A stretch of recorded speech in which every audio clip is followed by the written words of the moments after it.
If you were me, could you betray your master? No. That's why God gave me the easier job.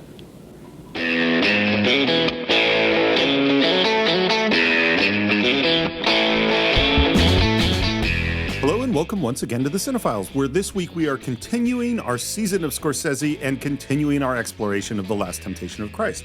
My name is Steve Morris. I am a filmmaker and directing instructor in Los Angeles, California. Hello, everyone. My name is John Rocha. I'm a writer, producer, and host, and voiceover artist here in San Diego, California. And it's funny doing this film because there is no end of thinking about these stories and what they mean. And as I was reviewing my notes, there's more things that came up, which just makes this, I mean, to say that the story of Jesus is a deep thing to get into is like maybe the understatement of the multi-millennia, I think. Yeah. Well, I mean, the thing is, when you look at it in so many ways, I did the same thing. I spent the last few days kind of reading other analysis, like from theologians and from Christian philosophers about this movie, both positive and negative, and I thought it was a nice way to kind of expand my mind about the film and not necessarily influence my opinions, but to hear what other people, and I didn't agree with some of it, most of it maybe I didn't agree with on both sides. So I found that to be a fascinating experience. And I think it's because this is such an important story, and my own religious, as we talked about in our religion and film conversation, but then also as a film critic or film analyst, for lack of a better term, I find this a very interesting film to break down and discuss. And so I want to make sure I'm in the right place and I'm aware of what my real feelings are about the film as I discuss it with you. So, yeah. I feel the same way, and it's funny. As I'm thinking about this film, I don't know that I put this movie as one of the great films. No, I'm not I agree with that. Yeah, I'm not sure that I do. But the subject matter is without question one of the great subject matters. It's one of the most important subject matters in our civilization. Yes, regardless of your belief. And so I think, and what I do think about the movie, and I'm looking forward to jumping back into it with you, is that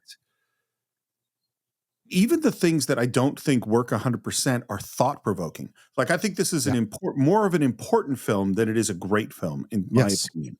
Like, it's an important film because of what it forces you to discuss and to think about. And even the places that maybe I like less, or choices that I like less, are still thought-provoking. Yeah. And I think that's important in analyzing the film, is being aware of how much those things that are happening for you are inspiring you both creatively and analytically with something like this, and challenging your overall thought process on it and thinking about what it would be like if it was actually real. Like, a lot of people believe this actually happened.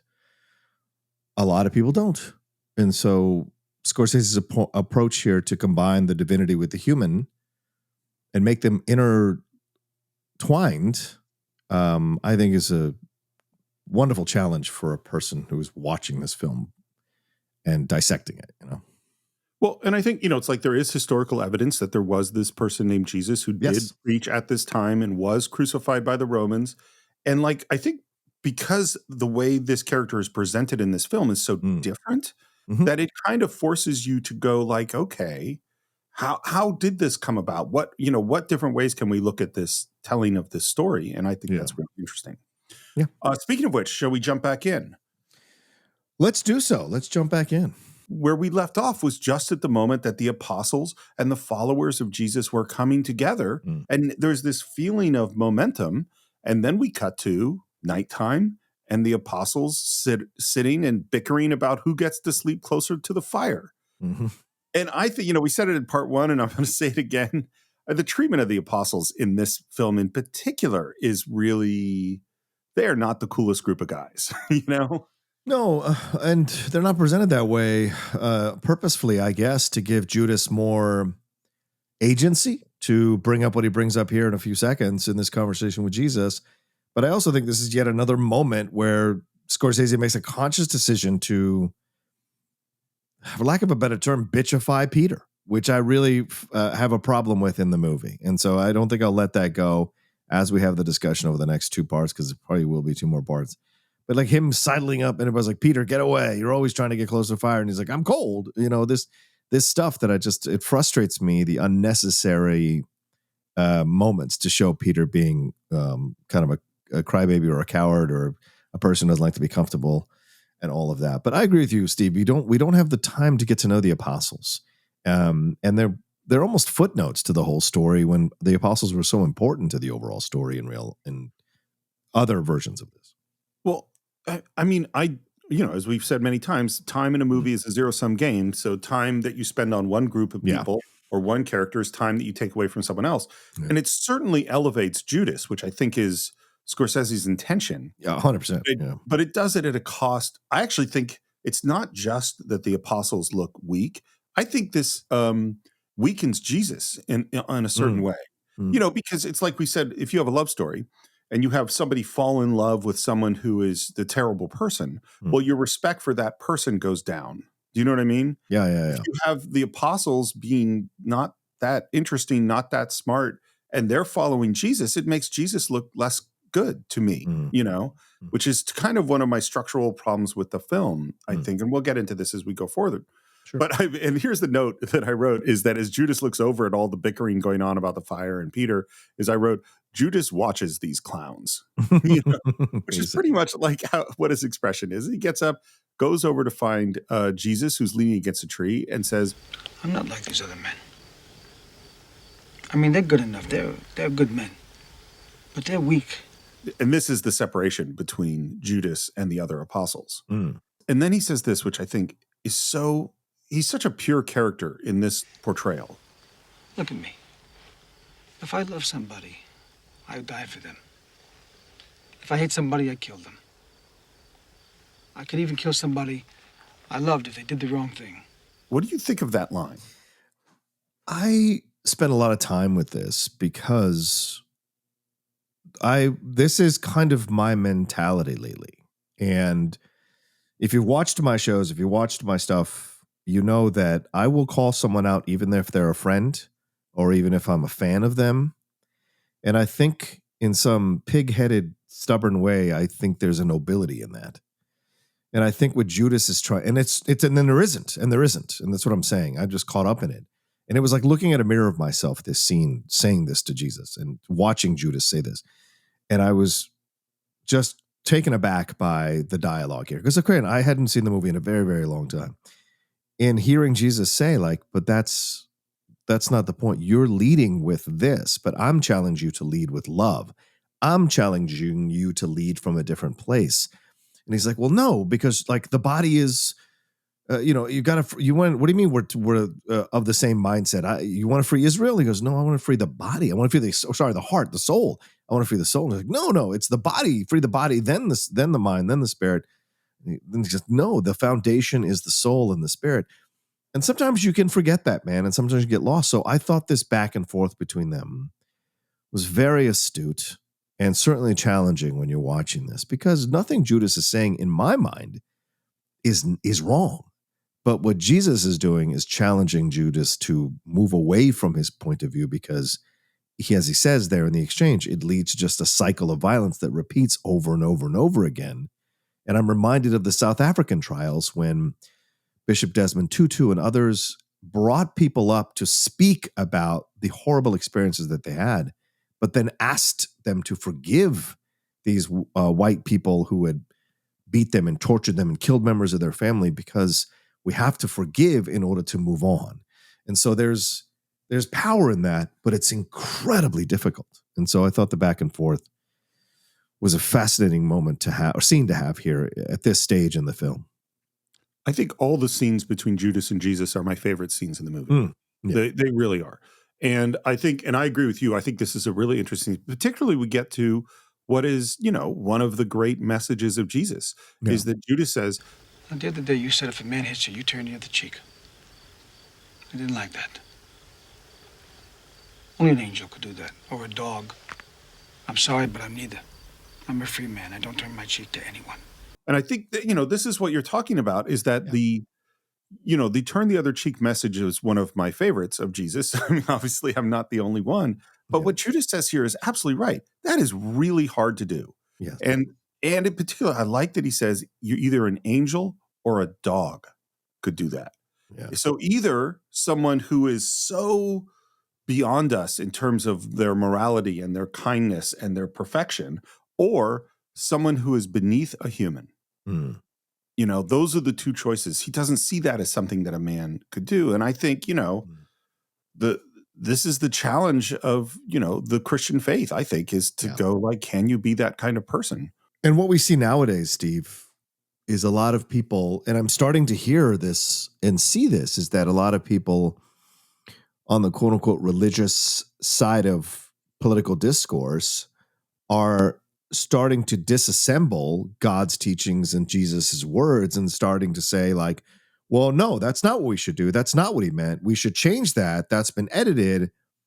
God wants you to be a strong person. So a lot of them want to go back to the Judas point of view that you should be allowed to kill because you're killing in God's name. You should be allowed to hurt if you're doing it in God's name because you're trying to protect God's word or his supposed choice of America, And so when I'm watching this back and forth, I'm brought into this mentality that we're seeing from some segments of the religious side of things, of people wanting to say like, no, Jesus doesn't want that. He did, or they misinterpreted it, and it's not what he wants.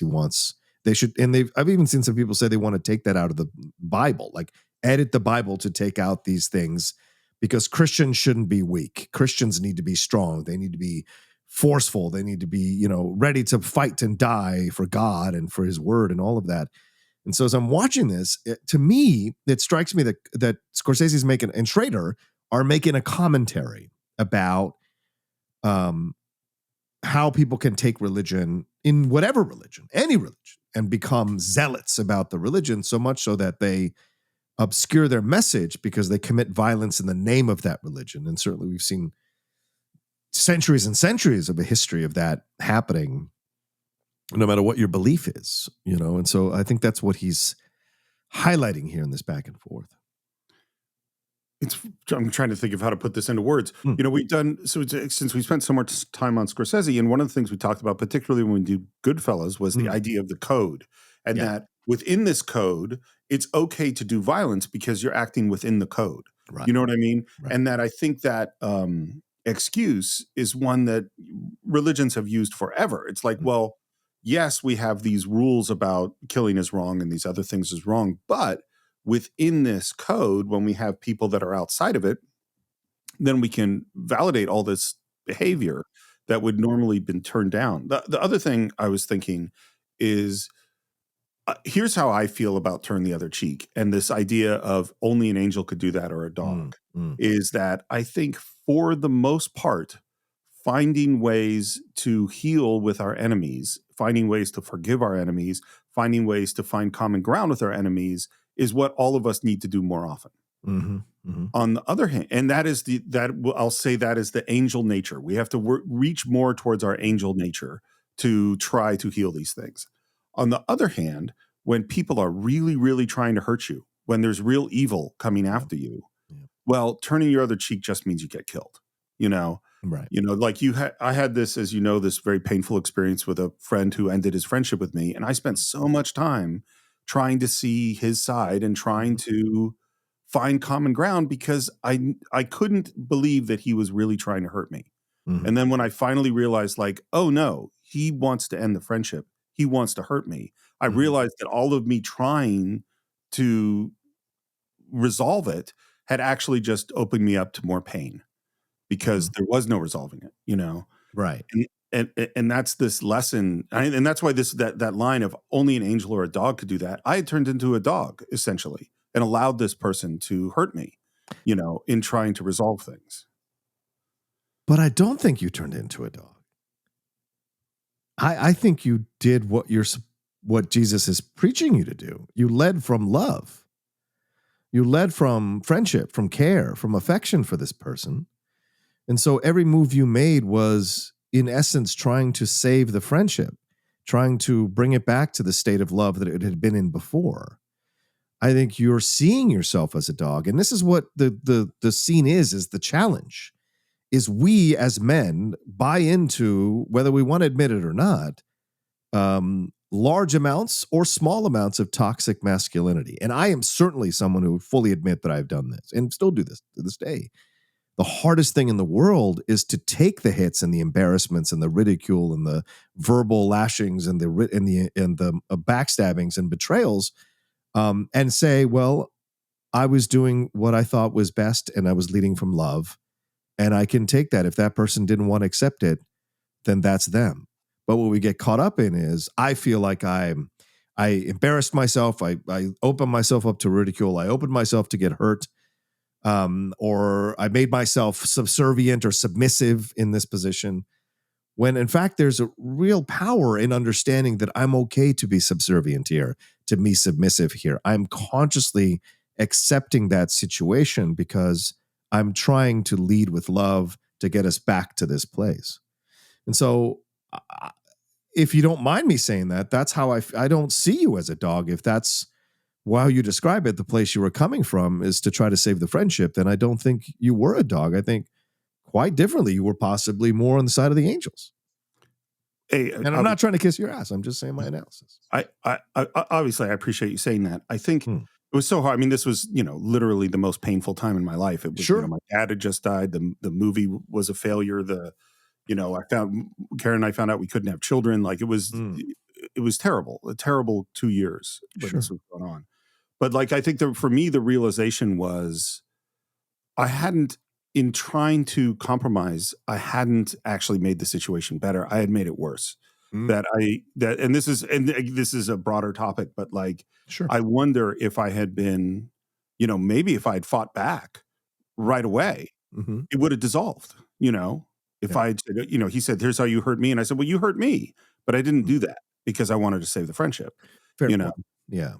Yeah. It's just, but your intention was from love though, wasn't it? Absolutely. You were coming from the place. So then that's what I'm saying. The fact is I still love this person. Yeah. I know. Like, I know. Like this person's my brother and always will be. But I challenge you not to see yourself as a dog. I really do. I do. I genuinely appreciate that. Yeah. It's not easy. Look, it's not easy. I get it. It's not, I hate being the dog.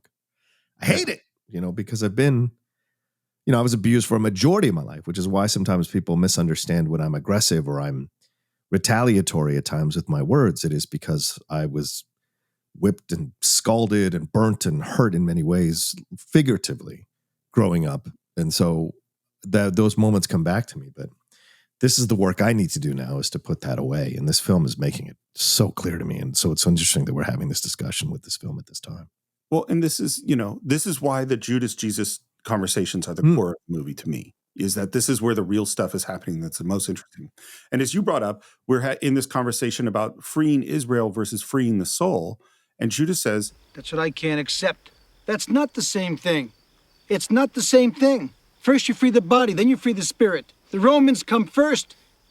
You don't build a house from the roof down. You build it from the foundation up. And this is what I mentioned from part one, is that the promise of the Messiah in the Old Testament or in the Torah and in Isaiah is not that this person will sacrifice their life to save the souls of mankind. It's that the Jews will be put back in charge, that this is God's chosen people. And throughout the entire, Jewish Bible, whether it's freeing them from Egypt or destroying the walls of Jericho, it's always the Jews have made a covenant with the Lord, and the Lord is fulfilling that by vanquishing their enemies and putting them in power, And that's what the Messiah is supposed to do. That's what Judas is talking about. It's like, we need to get rid of the Romans, This is a political problem. This isn't an internal problem. Right. And Jesus is saying something fundamentally different. He says, the foundation is the soul. The foundation is the body. That's where you must begin. No, if you don't change the spirit first, change what's inside, then you're only going to replace the Romans with somebody else, and nothing ever changes. Even if you're victorious, you'll still be filled with the poison. You've got to break the chain of evil. I think this is fundamental. And I think, that, and it also goes to my belief is that people are people, and that they are all people. There are no groups that are better than other groups, are perfectly capable of doing evil things if evil is inside of them, and they don't deal with that on the inside. And I wanted to talk about something that's a quick digression I'll try to make, but there's a book that I just read called The Pursuit of Happiness. It's by the head of the National Constitution Center. His name's Jeffrey Rosen. And the whole point is looking at our founding fathers and how they tried to become better people through all the reading that they were doing. And that in the idea, Jeffersonian pursuit of happiness, there's happiness. It's not just fun. It's not pursuit of pleasure. What Jefferson meant was that it is the pursuit of the moral good for all of us. That's what we are pursuing when we pursue happiness. And the thing that Jeffrey Rosen said that never occurred to me before was that one of the biggest worries of the founding fathers is not that the system of government they were putting in place was going to work. It was the people. Because in order to have democracy, you have to have people that are striving towards the angel nature that we were just talking about. And that's what Jesus is talking about in this scene is like, you could have the greatest system in the world. If you don't have people that can fulfill that system, it's not going to work. And looking around our world right now, that is the big problem that I feel like we have stopped developing ourselves as moral people. And that is why it's not that the system of government we have is failing. It's that we are failing our system of government. And I just wanted to make that digression. Interesting. Okay. And in the midst of this conversation, as it gets a little loud, one of the other apostles comes up and says, "Hey, is everything okay?" And it's Gary Basaraba, who plays Andrew. He's been in lots of stuff. Killers of the Flower Moon, he's in Irishman. And they just go back to sleep. And I love that Judas, as he goes away, says, "There's an example." Just mocking the other guys. Judas finds strength in decision and judgment and violence and anger. And his is the hardest road to walk because there is no end result to it.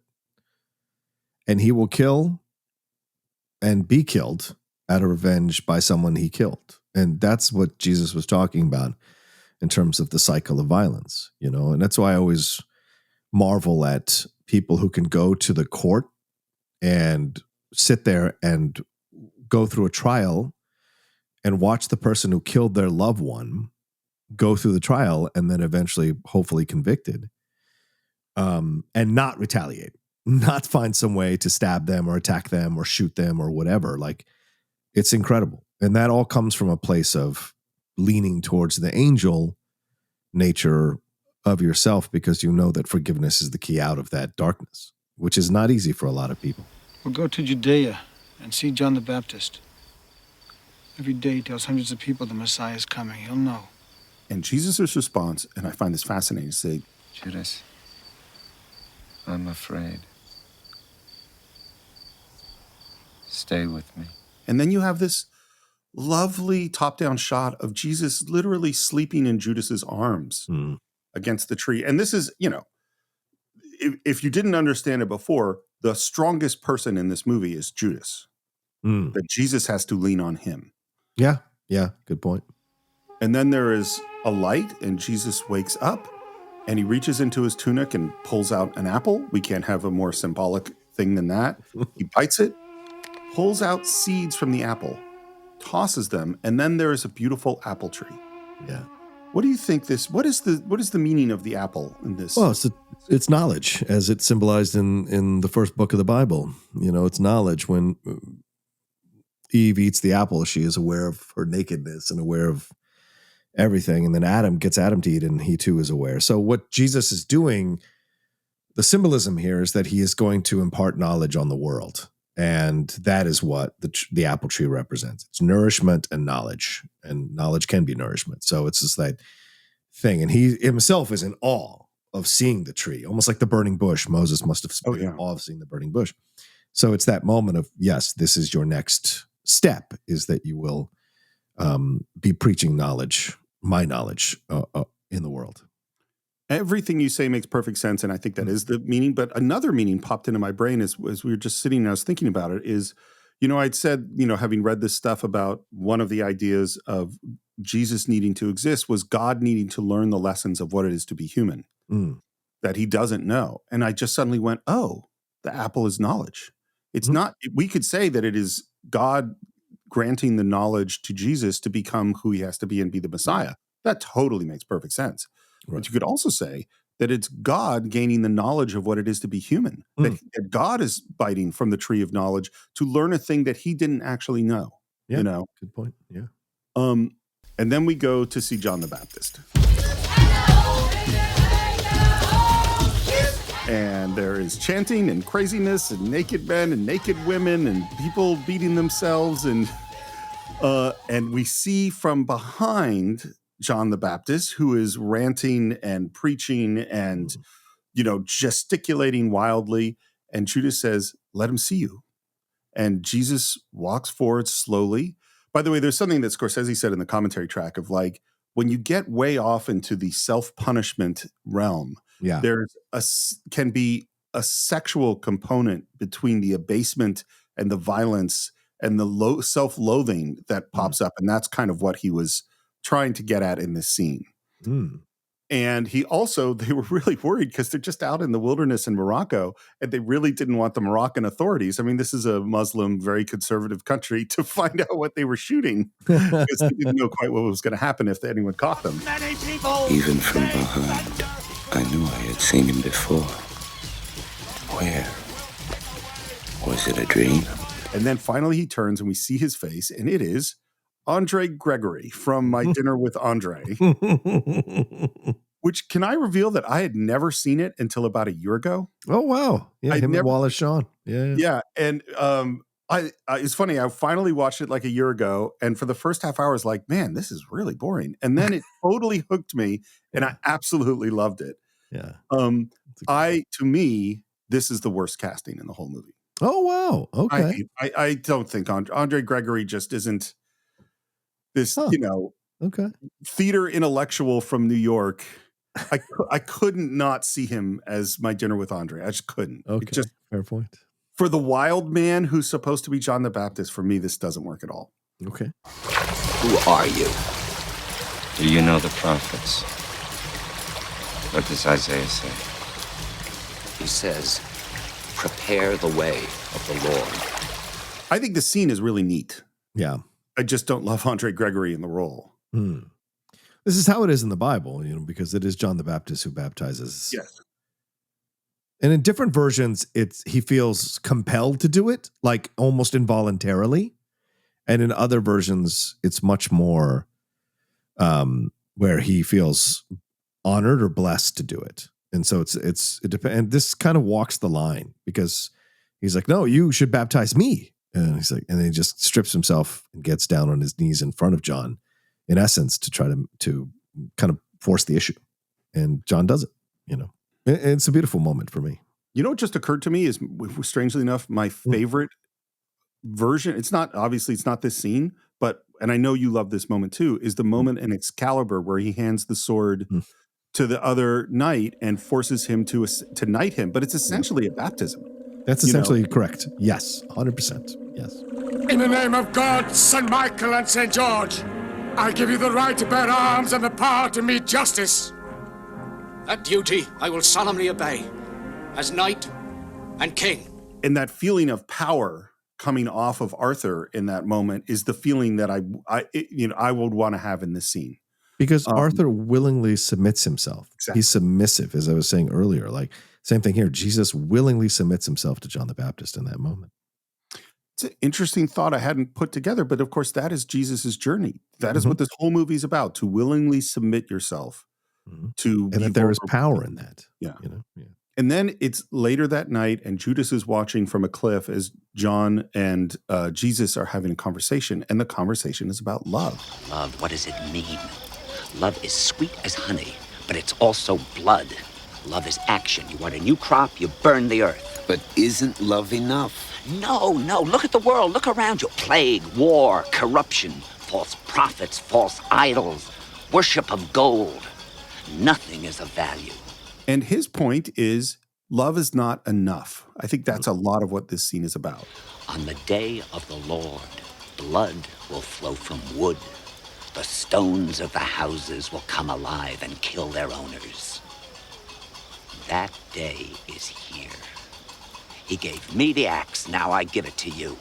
Yeah, this is a great back and forth because it is essentially the New Testament versus the Old Testament. And the Old Testament is John the Baptist. And he's saying it's where he references Sodom and Gomorrah. And in a way, he's low-key calling out God and saying, the God sent us the message. God is a God of anger. God is a God of, you have to please him all the time. God is an angry God. The Old Testament is full of examples of God being an angry God. But Jesus countering him and saying this and saying love and saying that it's different. And even though John says, love's not enough and all, there's other ways. And Jesus does not waver from his point of view. And so you see the beginning of the New Testament in this interaction, in my opinion. He is becoming stronger. And even says, when John asks him, well, what is the other way? And he says, I don't know. He willingly says, I don't know, because Jesus is evolving. Jesus is learning. And I think that's the gift of this movie, is watching a Jesus who is learning on the fly as this all happens, right? Like he tells Judas later, which we'll talk about at some point, where he says, like, when they surrounded Mary Magdalene, I wanted to kill them. But when I opened my mouth, love is what came out of my mouth. And so it's like you seeing that he's listening and evolving and changing and becoming the Jesus that we know. Because too many people buy the fact that Jesus just popped up just add water and popped up out of the ground with all this knowledge. And I think it's a much more acceptable thing to follow a Jesus who's learning and evolving as he goes along, because we all learn and evolve as we get older and get more experience. And if our endeavor is to become the best versions of ourselves as we can down the road and be the best person we can be, in a way we are living our life like Jesus. And I think that's a positive. Well, that's the benefit of telling a story of the human Jesus. Mm-hmm. Is yes. that the godlike Jesus? He already knows all the answers. Yeah, I can't touch this guy. Yeah, he's Superman. Yeah. He's Superman. It's the Superman myth, right? Nothing can destroy him. He is so good. He's so pure all the time.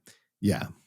Whereas the human Jesus has to learn. The one thing that this movie has really forced me to reckon with, I have always loved all of the peaceful, loving, forgiving, anti-materialist Jesus. That's the stories that I love, and I often forget about the sword. Yeah, because that's part of the story too, and we're going to get into that as well. And I think that's where I find this movie really challenging in going like, well, what does this mean, and how do I feel about it? Yeah. But the scene ends with him going basically, well, if you won't listen to me, who will you listen to? God. The God of Israel is a God of the desert. If you want to speak to him, then you'll have to go to the desert. And they kiss, and the last thing John says is, be careful. God isn't alone out there. I think that's a great setup for what's about to come. Yeah. Jesus walks in the desert. Again, it's beautifully lit. There's this hill behind. He draws a circle around himself and promises that he will not leave the circle until God speaks to him. And basically, he is willing to die in this circle unless he gets the knowledge he needs. We fade to black. It's night. It's obviously lonely and cold. And just like when he was in the hut out in the desert before, a snake emerges from the dust. Again, we hear Mary Magdalene's voice. Why are you trying to save the world? Aren't your own sins enough for you? What arrogance to think you can save the world. The world doesn't have to be saved. Save yourself. I think this is really powerful. The idea that you think that you are a special person and that you have some special destiny, and therefore the ordinary rules of life or the ordinary needs of life do not apply to you. Yeah. I have, I'm just going to say I have been that person, and have thought those thoughts. Yeah. And no one changes the world who follows those thoughts, like in terms of stopping themselves because they think they're not good enough, or they don't have the arrogance to do that. As she says, arrogance, but I think it's belief or drive or passion or desire. And that's how the world changes for the better, is when people follow those passions to do good things for the world. When everyone tells you that you can't, it's not going to work, it's not a good thing. I totally agree. And I also think the people that think they can change the world is also where a lot of the really bad things happen. Yeah. Yeah. And I just reminded of the moment in Lawrence of Arabia where he's come back after being whipped and beaten and probably raped in, I forget the name of the city. And he's telling Allenby, I just want to be ordinary. And that's this moment too, of I don't want to be extraordinary anymore. I want to just live an ordinary life and do ordinary things. Look in my eyes. Look at my breasts. Do you recognize them? Just nod your head, and we'll be in my bed together. And there's a weird sexiness out of this moment. And then the snake explodes. Because Jesus rejects the advances. After 10 days, the hunger went away. And out of the darkness, a lion just walks up. And out of the lion, we hear Judas's voice, who says, "Welcome, Jesus. Congratulations. You passed the small temptations of a woman, a family. We're both bigger than that. Your heart is so greedy. It pretends to be humble, but it really wants to conquer the world." And so the first spirit that visited Jesus, the first devil, tempted him with sex and a woman's love and an ordinary life. This second temptation is one of earthly power. Any country you want. All of them. You could even have Rome. Liar. Do you think Yeah. we see the devil essentially offer Jesus a human life when he's on the cross? That's what we're going to see. Yeah. Do you think Jesus could have had Rome, earthly power, if he had wanted it at this moment? It's a great question, because would have God let him have the powers that he has in order to do that? I don't know. It's a great question.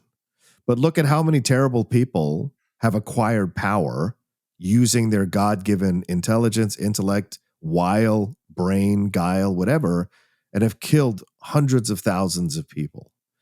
Whether it be in wars or stuff like Pol Pot, or, we saw in the Holocaust, numerous places, and they feel that they're doing the right thing. They feel that they're following God's word or their compass. So, yeah, it's an interesting moment. And God wouldn't appear as a lion. He would appear as a lamb. And so that's another part of this that I think is essential to consider when you're watching these back and forths. I have an answer to this question, but yeah. I have an odd question for you first. Okay. Which is, so, we talked in part one, we talked about, like, you brought up the issues of this could be a person in a mental health crisis. And we were kind of saying they would present the same way. Yeah. It would be hard to, and that there's there's some movies where, no, the little girl in The Exorcist is really being possessed by the devil. It is not, that is the reality of that movie. And there are other movies where it's ambiguous, and other movies where it's not true, where you find out, no, they are in Beautiful Mind. He is having a mental health crisis. Yeah. He's not, those people aren't real. Is the Jesus in this movie actually the Son of God and the Messiah? Well, that's a great question. Because I think he is in this, in the construction of this film. Yeah. Yeah, very much so. Because he questions whether he's the Messiah the whole time, even when people question him. And even though he's defiant when they question him, he still, in his private moments, questions himself whether he's the Messiah. And then he overcomes all these temptations and these obstacles and all these things happening and embraces the power of it, right? Because even when he drew the circle in the ground, he says, "No more tricks, God." Like, he said, "I want to talk to you. No more like illusion," whatever he says, like illusions, or no more noises, like just no more footsteps rather. I just want to talk. And so he wants it on his terms because he is ready to accept that. And that's what you see there, which I think is essential to have in those moments, to make him the Messiah and the Son of God. I think, particularly when we see him healing people, particularly when we bring Lazarus back from the dead and heal the blind guy. Yeah. Those are real power. Like, that's not fake. Yeah. That's not, like, we could say that the whole sequence of him having a life after the cross was a hallucination on the cross. But I don't think so in my mind, it's the reason I wanted to ask this question is, if he is in fact the Son of God and therefore the Messiah, then everything that the lion promises him is true. He could have earthly power if he wanted, Right. So the temptation is there. Right. It's a real temptation. It's not an illusion in his head. Yeah. Great point. Absolutely. It's later, he's lying down and there is a burst of flame. And we hear this big voice, which is actually a combo of, I forget the actor's voice, and Martin Scorsese. It's two voices at once. Remember when you were a little boy, you cried, "Make me God." And what this one tempts him with isn't earthly power, and it isn't lust or love. It is godly power. And now, and this really does sound like the devil talking. I mean, this is like a Darth Vader speech. Together we'll rule the living and the dead. You'll give life and you'll take life. You'll sit in judgment and I'll sit next to you. Imagine how strong we could be together. This is the final temptation. Yeah. You don't know the power of the dark side. Yeah, absolutely. And these are the temptations you might go through. You know what I'm saying? If you're a person of faith, you might have a moment where you actually could be leading a movement, leading a faction, leading a thing. Are you going to be able to lead it for good? Are you not going to give in to the temptation of using that power for your own personal selfish desires, which may be antithetical to the overall mission that you were supposedly following? You know, and so I think that's what he's confronting him with there in those final moments in the back and forth. And then after the fire disappears, there is the apple tree. And he plucks an apple from the tree, he bites it, and where before there were seeds, now there's blood everywhere. We'll see each other again. He throws the apple and then looks down and sees John the Baptist's axe. And there is John the Baptist. Don't be afraid. You are the one. My work is done. Now I can die. The Lord wants me to tell you to stand up. His day is here. Take this axe. Take this message to everyone. And Jesus chops down the apple tree. Mm-hmm. Well, my note here is discuss. What is the apple tree now? What is the blood? Yeah. Why does he chop down the apple tree? Well, it's corrupted information. It's, shall we say, a term that people have been using nowadays, misinformation. And so that's what the devil is handing him in that moment, which is different from the apple tree that he had, which sprouted in front of him from the seeds that he picked out from the apple. That was God given. But this tree is a corrupted tree. It might even be the tree that, if you want to go all the way back to that story of Adam and Eve, it's the tree that Eve ate from initially and got the knowledge, but the knowledge that shamed her.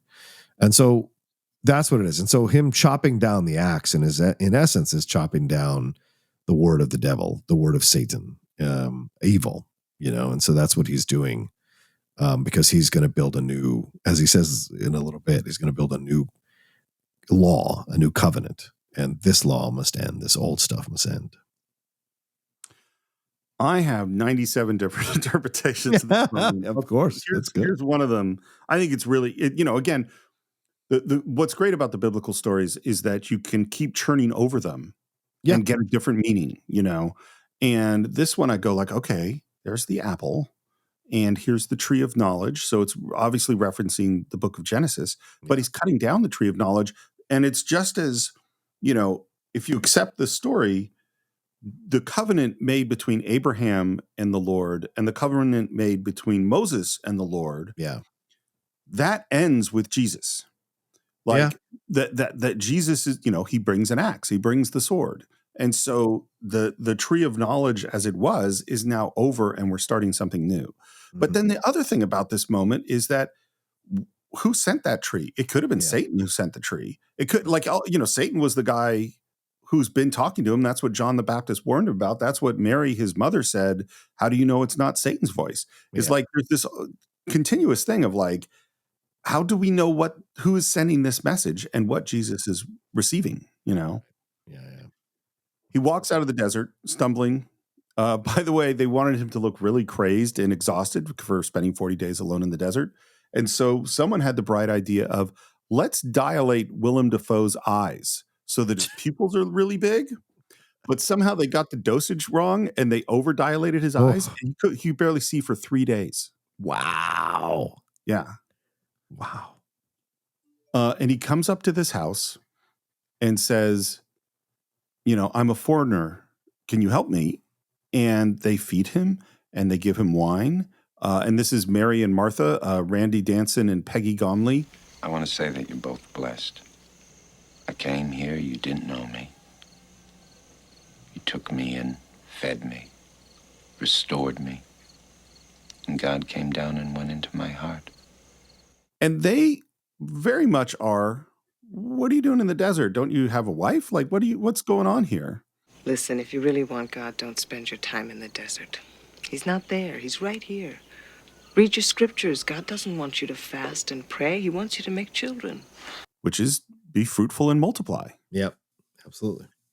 And there is definitely a temptation here, I think. I think they want him to stay, you know? Well, this is Lazarus' sisters. Right. So, yeah, I wonder if it's, yeah, because asking him if he's single, that wasn't just like, where's your wife? Like, it's more a matter of like, do you have a wife? If you don't, I'm kind of interested. Yeah. So, yeah, maybe there is the temptation there, especially when she's talking about having children and what have you. And she gets called out by her other sister for even saying that. So, yeah. For tempting him, yeah. Yeah. And then as they're talking, we hear that John the Baptist was killed by King Herod, that he was beheaded. And now we go back to the apostles who are waiting by the sea, and they're all like, hey, maybe, we should get out of here. They're going to kill everyone that was baptized. And there's arguments about, well, I didn't really want to be baptized. And yeah, you did. You wanted to be baptized. You begged for it. And he's like, I just want to get my sheep back and fish. And what we hear is that apparently the last words of John the Baptist was, he said, Jesus of Nazareth, leave the desert. I am finished. And they're arguing about that and whether or not Jesus is the Messiah. And it seems like, they're all a little bit scared. And then Judas, as they're arguing, stands up. We're waiting here. We're waiting here. And then Peter goes, yeah, I think we should wait here. Again. And then Judas calls him out for Peter being a waffler. So again, this film makes a very hard decision to turn Peter into some kind of wimpy fool, which is frustrating to me to see. Well, and Judas, even as he calls him a waffler, is that he basically makes a joke of the famous thing that Jesus will say to Peter. That's what I love about you, Peter. You're as steady and as solid as a rock. Nobody can change your mind. Because Jesus says, Peter, you are the rock that my church will be built on. Yeah. And it was funny, there are a million rabbit holes you could go down on this, but I went and looked up a little research on that. And there's a lot of debate between Protestants and Catholics and Greek Orthodox about the specific translation of the verse in Matthew, that where he says, Peter, you're the rock, because Petra, the Greek name for Peter, is almost the same as the word for rock. And so there are all these people, and because we have, Jesus spoke Aramaic, the Gospels are written in Greek, and then translated into Latin, you have all of these, what is the exact translation and what did this mean? And that's why you can have different religions interpret this entirely different ways. Yep. And right as Judas is finishing kind of mocking Peter, there is Jesus, beautifully lit, and looks way more, I will say, Jesus-like in the classic, painterly way that we have been shown Jesus through most of European history. Yeah, and his face is much more determined, much less questioning, and much more confident about what he's going to do next in the light. John baptized with water and they killed him. Now I baptize with fire. And then, and this is just real weird, Jesus reaches into his own chest and pulls out his heart. Mm-hmm. Now, this is not in the book. This is a Paul Schrader idea. Of course. And I don't think I like it. Okay. What's your response to it? It's a very visceral moment. Well, Jesus's heart has been the subject of a number of paintings and what have you. So to me, I think this is a way of him saying that he's going to share his heart with everybody, and he's going to share his heart and they get first dibs because they're his disciples. But that's in essence what he's saying to them. It's a bit of body horror in the middle of this movie, which is weird. And by the way, the Lazarus scene, which we're going to get to, I mean, that is a awesome scene as well, because that's a very zombie-like scene. Yeah. So I kind of think Scorsese missed the moment of making a horror film. I think he'd be excellent at making a true horror film. I know Shutter Island kind of comes close, but I would love to see a Martin Scorsese horror film. So this moment of pulling his heart out and showing it to them, I mean, it's also a way of like keeping because they were just doubting him and questioning him and wondering if he's the Messiah. I mean, pulling the heart out of his own chest and showing it to them should pretty much calm anyone's doubts about the situation. That's why Schrader wanted it. He wanted something totally mystical that the apostles could see so they would be 100% on board. We'll pick up an axe and cut the devil's throat. We'll fight him wherever he is. In the sick, in the rich, even in the temple. And this is where I go, like, I've always been drawn to the, as I said, to the compassionate, the forgiving Jesus. And I always have, I think this is my own little bit of, cognitive dissonance, is I don't pay as much attention to these other things that Jesus said, which are perfect motivations for some of the more violent aspects of the church over time. It's like, if you're going to turn the other cheek to heart, well, you also have to take these more violent things that he said to heart. If you have sheep, give them away. If you have a family, leave them.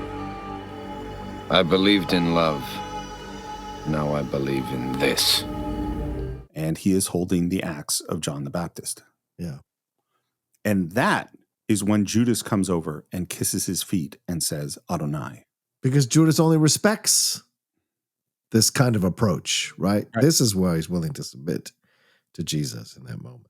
Because he thinks he's come to his point of view. Yes, 100%. And I'm not sure where Jesus's point of view is at this moment. And this is where I find the movie a little bit confusing. But it's daytime, and we walk into like these really bizarre sequence of these, I assume, like lepers or sick people coming out of the ground, and he's sort of faith healing them, and it's all in slow motion. It's really, it is the antithesis of healing in like Ben-Hur or something, which is magisterial and beautiful and serene, and this is creepy. Like you said, a horror movie. Yeah, absolutely. These are zombies. Yeah, because that's what God. That's what the stories say. That of course with Jesus, that he raised the dead, and this is him raising the dead and bringing them back to life and healing them or whatever. And as we're going to get to Lazarus in just a second, but yeah, this is what it is. So he's just, in essence, using the axe to, like he did with that corrupt tree, the devil's corrupt apple tree. He is chopping out the devil from these people. And so we're seeing him using what the figurative term of the axe to chop out the devil and chop down the tree of the devil in all of these people who've been taken over by what he says, or what he deems as taken over by Satan. So, and then we see a blind man whose eye sockets are literally sealed. And he does spits in his hand with some kind of powder, touches his face, calls on Moses, Elijah, and Isaiah. And then he pulls his hands away, and in the cut, he has his eyes back. First of all, the difference between seeing a person who is blind, but you can see their eyes and they can see, to someone whose eye sockets are totally sealed and opened up, makes a huge difference. And Judas's and the apostles' reaction to this is, as it should be, huge. Yeah. And it's also why I don't think I needed Jesus to pull his heart out. I think this is way more convincing to me, to convince the apostles. You know what I mean? Like, I don't know that I needed that other moment, but fair enough. And now we're, Judas and the rest of the apostles are proselytizing and saying, look, he was blind. Jesus healed him. Yeah. And then we're looking at what I think is a goat hanging upside down with its entrails coming out. And I guess we definitely did not get the no animal was harmed for this movie, because that is that animal that's just right on screen for us. Yeah.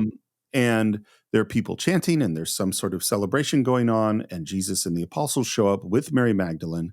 And they go, You don't belong at a wedding. We're here to celebrate purity. And Jesus comes up and says, what do you think heaven's like? It's like a wedding.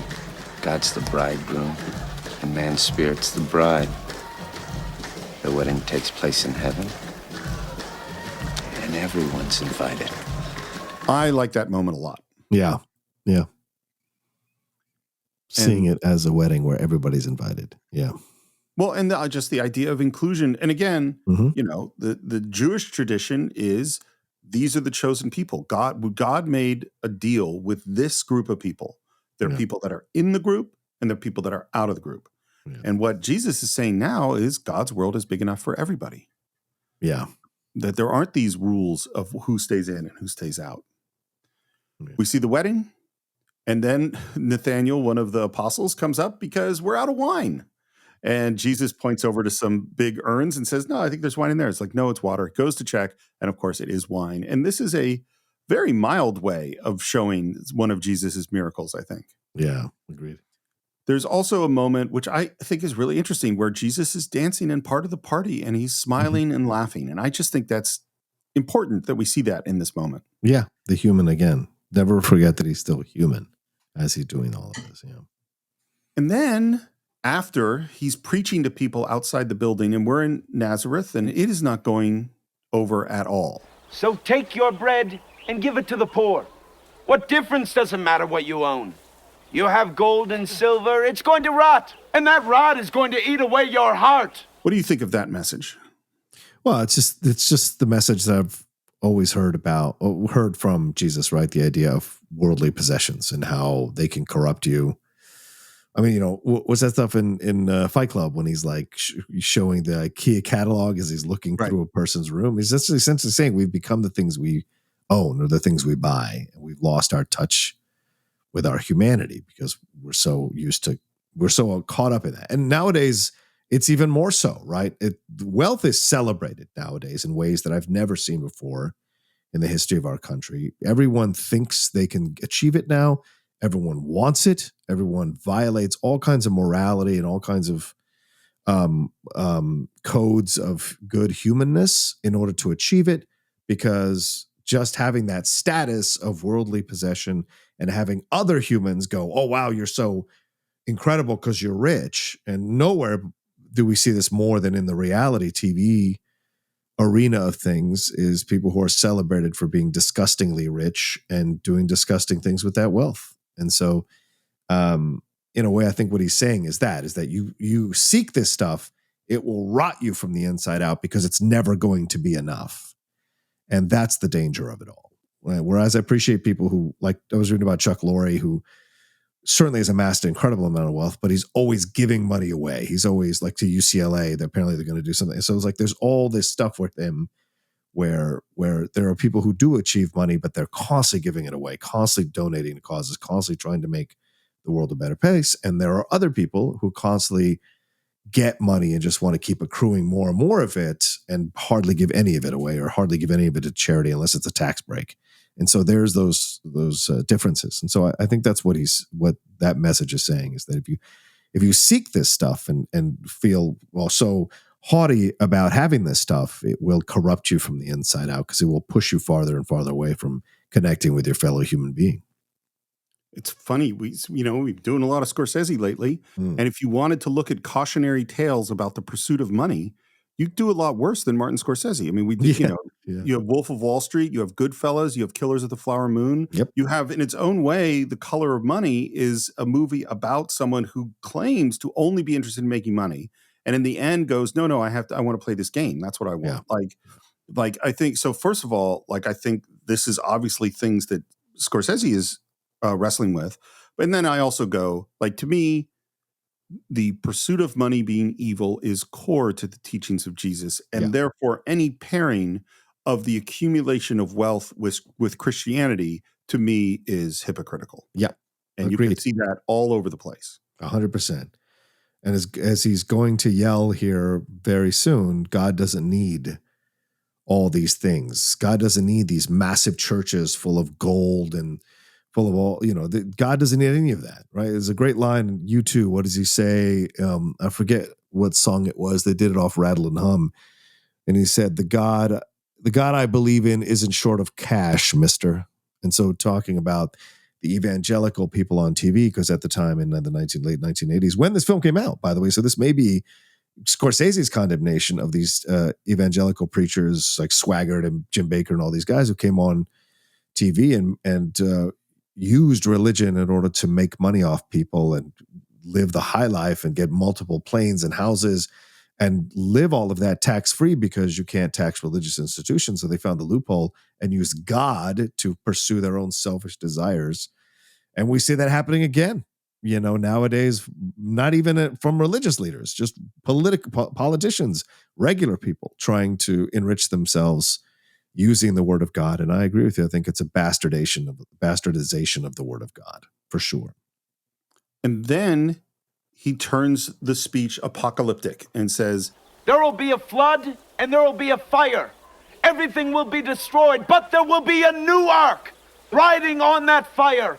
And I hold the keys, and I open the door, and I decide who goes in and who doesn't.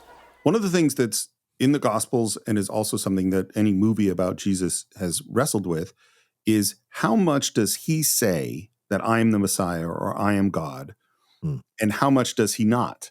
And I feel like this movie says that stuff too much and too early. I think when there's more ambiguity, and I'm just talking about a story perspective, right, is that when he says I'm the Son of Man, or you, I don't say that, you say that, that he doesn't put that label as much on himself in some of the other versions of the story, I think is stronger. Agreed. I think you're right. Looking at it from the film point of view, I think his transition is too abrupt, without enough foundational information in order to buy the transition. So that when we get to this, it's almost like, well, wait, we were just talking about love. Oh, now we're swinging the axe. And now this guy's becoming arrogant. Even the way he told, I forget which apostle he tells about the wine, go check the water. And he's like, no, it's water. He's like, no, why don't you go check again? And when he pulls it up and he goes, oh my God, it's wine. He looks at Jesus, and Jesus is like smirking at him like, yeah, bitch, I knew. It's like, that to me is where you're finding a bit of a hubris in the performance, which I thought was odd as this section of the film goes along, because we're leading to his eventual crucifixion for sure. But I don't know if there's a moment where he realizes that he was caught up in his own selfish desire to feel like he was king shit walking on the earth, This is where, to me, and this is where the movie doesn't work as well for me, is that there's this term I've used a bunch, which is the promise of the premise, which comes from, in my mind, comes from Blake Snyder, who wrote this book, Save the Cat, which is basically, if you're setting up a movie to be about a thing, at a certain point, you have to deliver on that thing. Yeah. So if it's the person is a great singer and you're saying, hey, this is the great singer, well, eventually they have to sing the great song, and it has to live up to your expectations of what that's going to be. Like, I think Coda is a perfect example of a movie where when she sings that big song at the end, it delivers. It delivers on the promise of the premise. Yes, she 100%. Is great. This movie is a human origin story for Jesus Christ. You know what I mean? Like, that's what it is. And I'm going to I know we made comic book comparisons in part one. I'm going to make one in part two, which is Frank Miller's Batman Year One is an amazing origin story for Batman, because it says this guy is really, really special, but he's a human, and we are going to see him make mistakes, and we're going to see him grow into the potential of being the Batman who's the best ass kicker there is, right? Right. I don't think this movie I think this movie is great in showing that this is a human being who has to grow and who has to learn lessons. But what it doesn't do, I don't think it ever delivers on him being the kind of spectacular human that is necessary to inspire the story of Jesus, or that this is the Son of God and is the Messiah.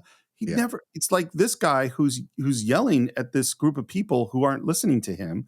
I don't think he's doing a very good job. You know what I mean? Yeah.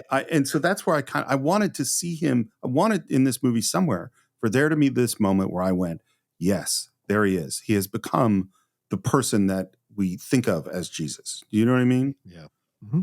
And they just go off on him. Go get somebody from his family to take him away. He's insane. What are you laughing at? Everything you have is going to burn soon. Get out now. Come with me to Jerusalem. See? This is what happens when a man doesn't get married. The semen backs up into his brain. They throw rocks at him. He yells at them. If I could touch every stone, if I could breathe on every branch, they'd get up and follow me. So what's wrong with you? And this is where I wouldn't follow this guy. And you know what I mean? In this moment. Right. We see this kid crawling who's obviously got some sort of physical, deformity. And Jesus looks at all these people who are sick and who are wounded and who are poor, and he says to Judas, you see these people? They're poor, they're blind, they're crippled. They're going to be our army. We're going to need better men than this. God will give them to us. We're going to build a new Jerusalem. But he's not going to build a new Jerusalem, Well, this was the belief, right? This was the belief. And in a way he is, because his death will cause what he thinks will be the New Jerusalem, right? So This is the approach and the point of view. And this is basically the meek shall inherit the earth and stuff. And so that lesson in here in this moment as well. But yeah, this is where the film starts to show its cracks, because you're like, well, wait a minute. Why are these people, are they only flocking to you? Because I get what Scorsese was doing. And let's look at it from an analytical point of view, right? I mean, we're caught up in I've got caught up a little too much in like comparing it to what we see in the Bible, but looking at it as a film, to me, this moment is not earned. He has not earned this moment in the way he's constructed the film. And I get it. Scorsese wants to, and I know people might get upset, but whatever. The combination of the human and the divine, right? You're trying to make this happen within Jesus, but you still are telling a story in a movie. And if you think you're telling a movie and people have to do their own homework and study Jesus' story in the Bible and be aware of it, I think it's a disservice. And I think there's not enough in this film where they lay the groundwork for someone who maybe doesn't know the Gospels, doesn't know this, to get you to understand this character, get you to understand the motivations of this character, and then get you to understand the motivations of the people around him and what's happening. And there's not enough of that. There's just this barreling towards the crucifixion, even though it's a 2-hour and 45-minute movie. It feels like a barreling towards the crucifixion when there's time that could have been spent understanding what is happening within the people, understanding what is changing, understanding how he's navigating it all and how he's dealing with it all. Because we see him make the change, but we don't see him have these moments with Judas like he was having before the change, where he was questioning himself and having conversations.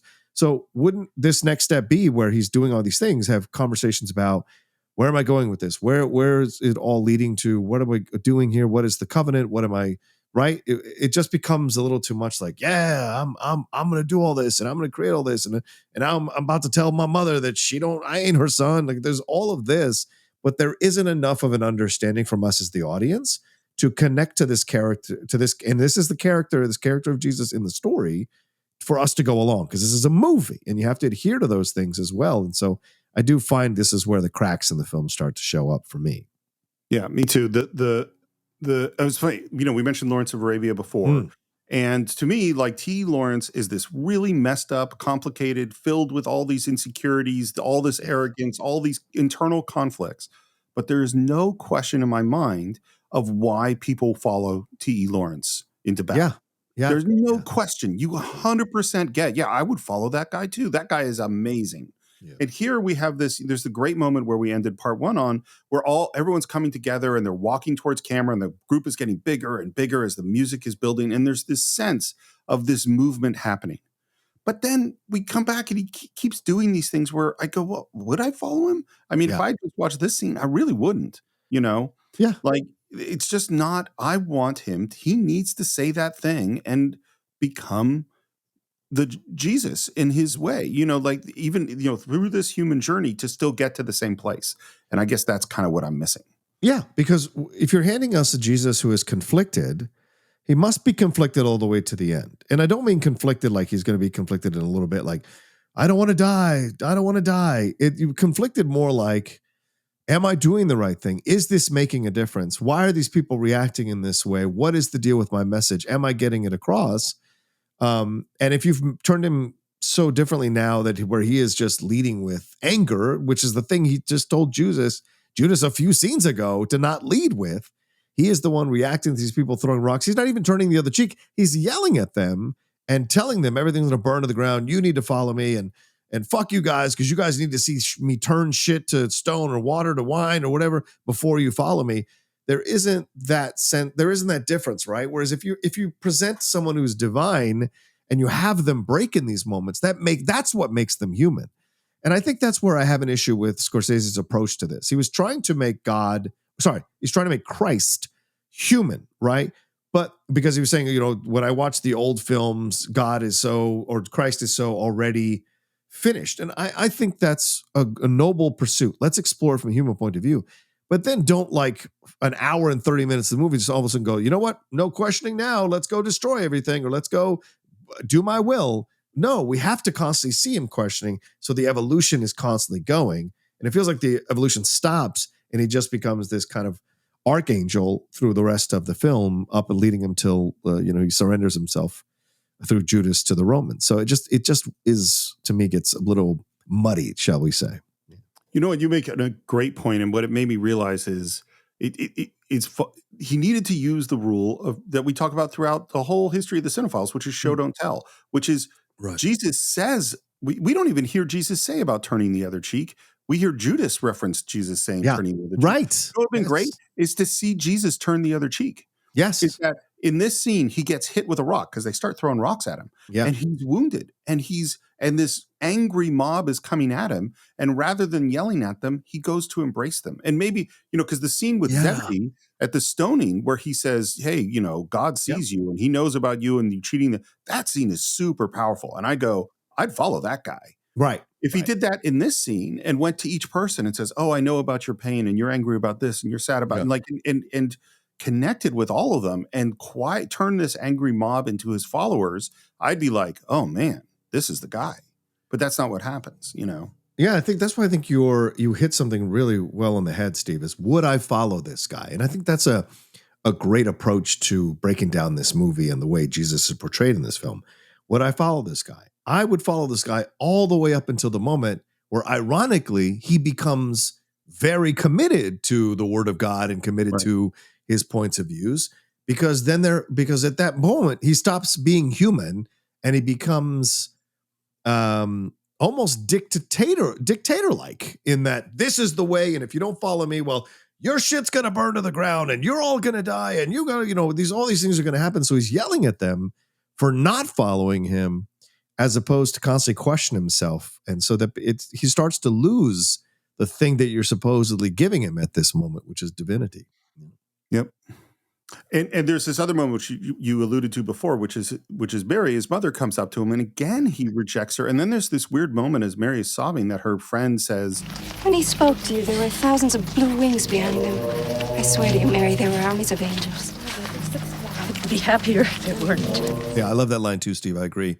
Because that's the line of a mother who is worried for her child and probably still questioning whether her child is actually hearing the voice of God, right? Because now the responsibility is even bigger, because now he's employing other people to believe in his visions or voices that he's hearing. So now, as a mother, you're watching your son, who you probably thought was suffering from mental illness, even though you probably didn't understand what that was, or suffering from being crazy. Now he's enlisting other people to follow his crazy. So other souls or their lives are hanging in the balance more than just your son's. So there's a feeling almost of indirect responsibility for all these people's lives who might be in danger of being killed, or these people might be being killed because they follow her son's visions and words. So that's what I liked about that exchange between them. Because I also agree with what we said in the first part, that Mary gets really shortchanged in this movie, and she's such an essential part of the Jesus story that I don't understand this, and I don't know. These are the fights I have with Scorsese, Tom, sometimes. Like, honestly, there is a point of view you could go through all of his movies. Yes, women are in his movies, but they're almost always pushed aside, disrespected, or turned into these virginal things that they have to be saved. And so it becomes frustrating sometimes to analyze Scorsese and his movies, because it's a very masculine point of view, his movies. And the women in his movies aren't usually, even though the actresses bring great work, Sybil Shepherd, Jodie Foster, Lorraine Bracco, they all bring great work. Even Barbara Hershey. But look, Barbara Hershey, great intro. And then what is she just following alongside him all the way up until the last, near the end of the movie, where they have this fantasy sequence, right? She is not important in a majority of the film beyond the first few scenes. And so this is something that gets so frustrating when I watch movies of Scorsese, because he does not fully flesh out these female characters. He relies on the actresses to do that, and they do that. It just, there's more here, and they become at times pushed aside, or virginal things to save. Even in Shutter Island, where with Michelle Williams is like, oh, he realizes what it was, and he was in his mind, and blah, blah, blah. And so it just is. Wolf of Wall Street, another great example, right? What's the introduction of Margot Robbie? She's fucking fully naked, and my man's going crazy for her, right? So there's these things, step by step, that I think Scorsese has issues with when it comes to women. And I know some people are listening right now who want to set me on fire, but I know what I know, and I see what I see. And that's the place I come from when I see this kind of stuff. And it's frustrating. So I have less of a problem with, Martin Scorsese wants to make manly movies and he's focused on men. I don't have that's his art. I have less of a problem with it, although I agree with all your points.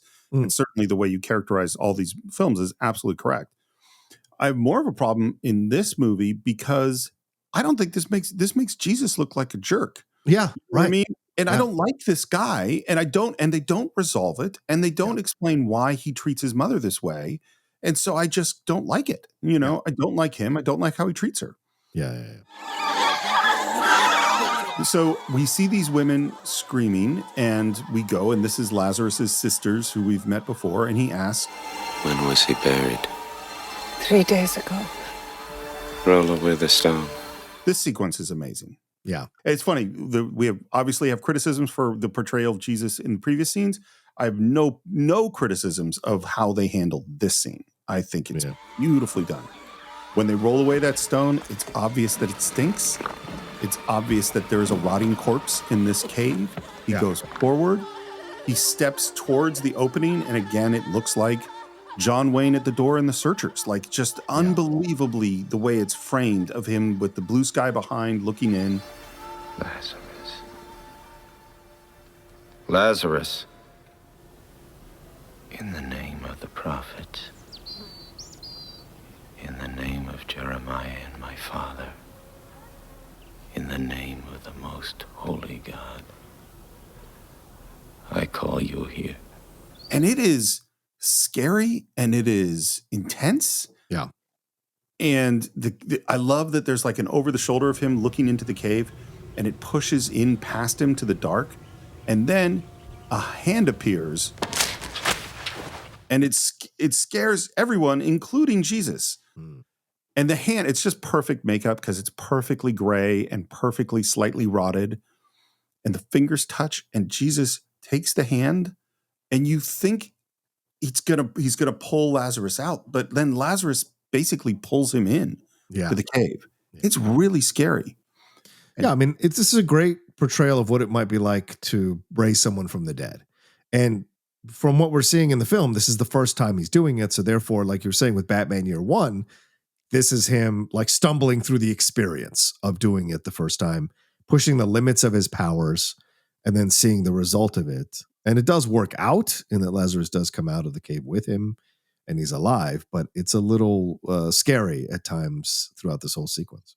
Well, and there's also a feeling, I don't know if you get this feeling, that Jesus might have violated something. Like this feels wrong. Brother, 100%. 100%. And certainly later, when we see Lazarus, who essentially still looks like, what the fuck is going on? Like he's still kind of caught up in the whole PTSD and trauma of being raised from the dead. It's just people don't think about it. It's like, yeah, he raised people from the dead, but like, you're dead. What if you were in the kingdom of heaven and all of a sudden it's like, sorry, you got to go back. What? No, I'm happy here. Nope, you got to go back. We got to prove some things. Son of a bitch. You know what? There's this feeling of like, oh yeah, we're all caught up in the idea that you can do this, but we don't think of the ramifications of what that means. And so I like that this sequence is done in the way that it's done, with very zombie-like vibes to it before the end. But yes, it is hubris that he's doing this. Absolutely. Yeah. And they don't tell us the story, which is that Jesus was the reason Lazarus died. Not the reason, but Lazarus' sisters begged him to come visit Lazarus. He delayed because he was doing other things and they said Lazarus was sick. Please come and see him. And he doesn't do it, and Lazarus dies. So he, in essence, raises Lazarus as a sorry for having him die and not being able to heal him before he died. So he raises them from the dead. And so the fact that all of that is missing from this sequence, I think, is an essential part of this sequence that that leads to it not working as strongly as I think it could have. So. Well, it's funny. And I know I mentioned that I'd listened to this bunch of lectures on the life of Jesus, and this one lecturer, his interpretation was that Jesus purposely doesn't come in order to let Lazarus die so that he can bring him back from the dead. Oh, holy shit. Well, I mean, that's a valid analysis for sure. Yeah.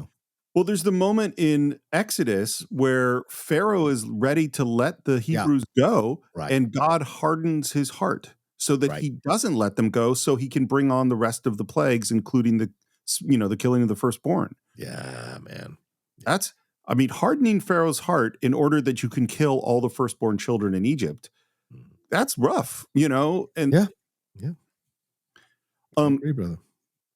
And obviously the reaction, if we thought the reaction to pulling his heart out or the reaction to healing the blind was big, this one is bigger. Yeah. And then we cut to Jerusalem and we see Caesar's statue with red smoke all around, and Jesus and the apostles enter. And this is where, had they had that really big budget when they first, set up the picture in 83 with Paramount, Jerusalem would have been a lot bigger. And Jerusalem ends up being much smaller, which I actually think works really well in the way that they did it.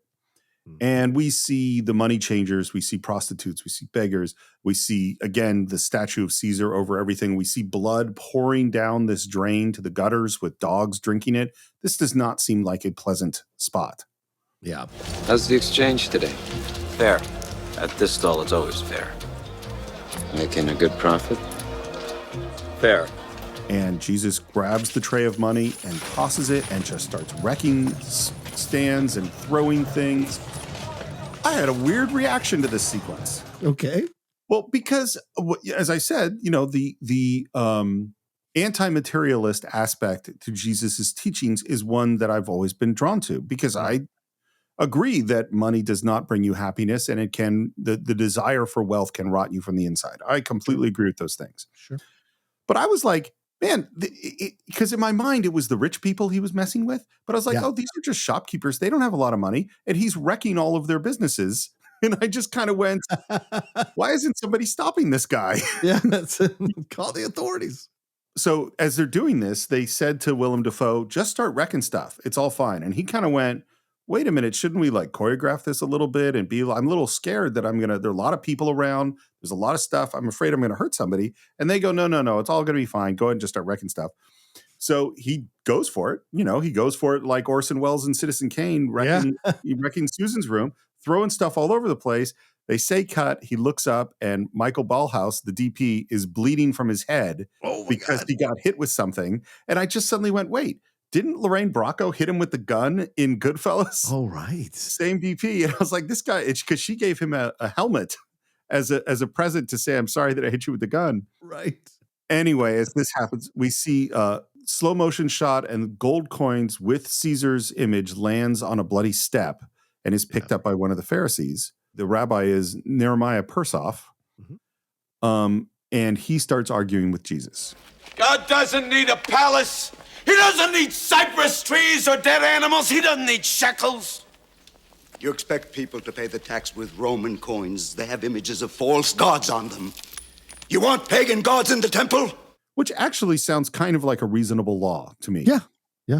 That because God said you shall have no other gods before me and you shall have no graven images. That's in the 10 Commandments. Yeah. So saying we don't want to have gods in the temple, that makes sense. Mm-hmm. But Jesus says, I'm throwing away the law. I have a new law and a new hope. What? Has God changed his mind about the old law? No, he just thinks our hearts are ready to hold more, that's all. I love that line. Yeah. What I love that it addresses is there is a schism between the Old Testament and the New, is that they do not agree on what is God's plan, on what God wants, on who God's law is for, on how it's supposed to operate. And there's a whole bunch of Old Testament things that get thrown out by the New Testament. Yeah. And the argument of God hasn't changed his mind. He just thinks our hearts are ready to hold more. I think that's really profound. Yeah. This chaos is your new law. How can you presume? How can I presume? Because I'm the end of the old law and the beginning of the new one. Watch what you're saying. And I like that Peter's going at this point, hey, maybe we should get out of here. When I say I, Rabbi, I'm saying God. That's blasphemy. Didn't they tell you? I'm the saint of blasphemy. Don't make any mistakes. I didn't come here to bring peace. I came to bring a sword. So let's talk about this real quick, Steve. As we analyze this, as we analyze this as a film, right? That's because that's where we're coming from. We're not analyzing Jesus' story or what's true, what isn't true. That's not our job on this show, right? It's to look at as a film. You present to me 3 Pharisees, and if I grew up religious, then I know who the Pharisees are. I know the role they're playing in this. So already I'm bringing in my preconceived notions of the Pharisees, and that they're, in the story of Jesus, they're the evil people who corruptly try to fuck him over when they realize how much of a danger he actually is, especially after he brings Lazarus back to life. And we do know that Judas has apparently been sent by this faction of people, which the Pharisees are probably a part of, to kill Jesus. And we're about to find out when he gets pulled off by Harry Dean Stanton Saul, which is ridiculous, but whatever. We see this, right?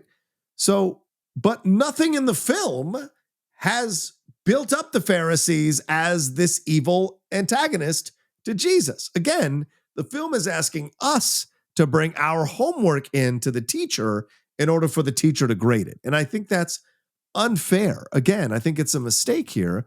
Where are the scenes with the Pharisees to let us see how Jesus' growing movement and growing name is threatening them? There's a stronger comment to be made about religion and the church overall, and how the church can abuse the word of God in order to enrich themselves, likes to keep certain things a certain way, likes to banish anyone that would question its tactics or its ethics or its morality, because they see that as a threat to their financial situation. And so we have none of that. We just have these men walk up and immediately they are seen as the villain, in essence, and there's nothing behind it other than our own preconceived notions if we know the story. But if we don't, you're like, well, who are these guys? And you go, yeah, okay, these guys are against Jesus. Great. But why? What is the real cause of this? And we don't get any of that. So again, as a film, I think that it's a bit of a letdown and a mistake. And I see people calling this film a masterpiece, and I'm like, I don't think you understand that word. If you really want to go, there's so many holes to poke in this thing. You can't possibly call it a well, I guess it's your opinion, but I could not understand that. You couldn't possibly make me understand why it's a masterpiece. So so first of all, I really couldn't agree more. I would disagree a little bit with, I actually don't think that the zealots that Judas is working for are connected to the Pharisees. Okay, so maybe not. Okay, fair point. Because I think the Pharisees are collaborators with the Romans. I think Right. the Pharisees Okay. want to keep the status quo because that's where their power is. Because as long as the Romans are allowing them to continue, they're going to continue. And where Judas wants to take the whole system down. I don't think Judas would like the Pharisees, which is why his betrayal, is so terrible. Right. But other than that, I totally agree, because we don't see, it goes back to this thing of, me saying earlier that I if I were Jesus, I would want to be remembered for the things that I said, not for the way that I died. Right. Is that we don't see the problem with the Pharisees, as you said. Like, we don't see what the issue is. We don't see, like, Judas, there was a lot of real estate here that you could have dealt with, and they really don't, because Jesus says, it's like when you get in trouble with your parents and they say, why do I have to do this? And they say, because I told you so, because I said so. Because I said so is a terrible argument for a parent to make. I've used it many, many times because in the end, that's the real reason. But Jesus should be able to do better than that. He shouldn't just say, hey, you should listen to me because I'm God. That's why. That is not a good argument. Is that he should be destroying the Pharisees' argument, which Jesus does in the Gospels. Yes. 100%. He should be able to rip them to pieces, and he really doesn't. You think God belongs only to you? He doesn't. God's an immortal spirit who belongs to everybody, to the whole world. You think you're special? God is not an Israelite. I do like that. Yeah. I do like that quite a bit. Again, we have to know what their points of views are so that when he says this, exactly, we can see the effect on them that he is essentially saying. This idea of drawing lines in the sand and creating a country on one side of this line of the sand and creating another country on this line of the sand, it's all irrelevant, because we're all supposed to be brothers, as he tells Judas and tells John the Baptist. We're all supposed to be together. We're all supposed to be connected. This idea of separating us, people benefit from the separation rather than the coming together. And that's what I would like to have seen more of that. So, yeah. Well, it would have been nice if the Pharisees had articulated something about the Jews being the chosen people and the covenant with God and things like that. And then he responds by saying God is not an Israelite, well, then it would be more powerful. I agree. Yeah. They're trying to get out of the marketplace. Everyone's rushing him to do a miracle on him. He's trying to get away. Just don't touch me! You're filled with hate! Get away! God won't help you! So again, I don't like Jesus in this moment. Yeah. And then there, as you mentioned, is Harry Dean Stanton as Saul, who confronts Judas and says, Did you hear what he said back there, Saul? Yes, I heard him. We took an oath against Rome. I don't see anything against Rome around here. All I see are Jews against Jews. And you're not listening. Interesting, right? Then you're not listening. Because he's essentially calling out Saul, who will, I think this is the Saul who becomes Paul when God blinds him. So he's essentially saying to him, yeah, you're not. And it's ironic that Judas is saying this, right? Because I mean, Christ was the one that told him, like, you're not listening, in essence, earlier in the film. So now here is Judas spreading his belief towards Saul to try to get him to understand what's actually happening in this situation.